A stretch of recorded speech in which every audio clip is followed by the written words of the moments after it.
Партиски функционери оценувале граѓани да гласаат за ВМРО ДПМН, им се заканувале дека ќе загубат социјалната помош и нема да добиваат дозвола за сеча на шума. Нови изборни уцени, сведок бил и тогашниот носител на изборната единица 4 Зоран Заев, се слушнал со неговиот политички соперник Никола Груевски и побарал да запрат уцените, но и прислушкувањето кое се вршело врз него добил негативен одговор. Морате прво да ми дадете два одговори, зошто ме слушате и дали ќе престанете да ме слушате, да можем да се ја вршам работата. И второто е дали сте подготвени јавно да испратите апел до сите институции под извршната власт и да им кажете на градоначалниците да престанат со кршење на изборниот законник, сите институции да престанат со изборните нерегуларности, заради тоа што само така ние би можеле како опозиција да имаме фер шанса да се надпреваруваме на изборите. Апсолутно тој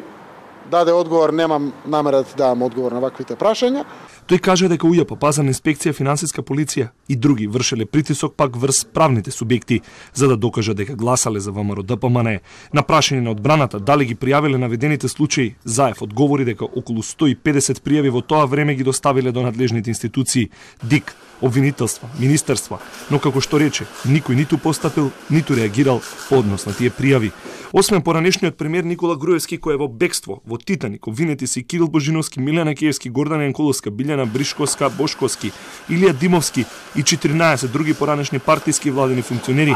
дека сториле повреда на избирачкото право, повреда на слободата на определување на избирачите, подкуп при избори и гласање, уништување изборен материјал и злоупотреба на средства за финансирање изборна кампања за време на изборите од 2014 година.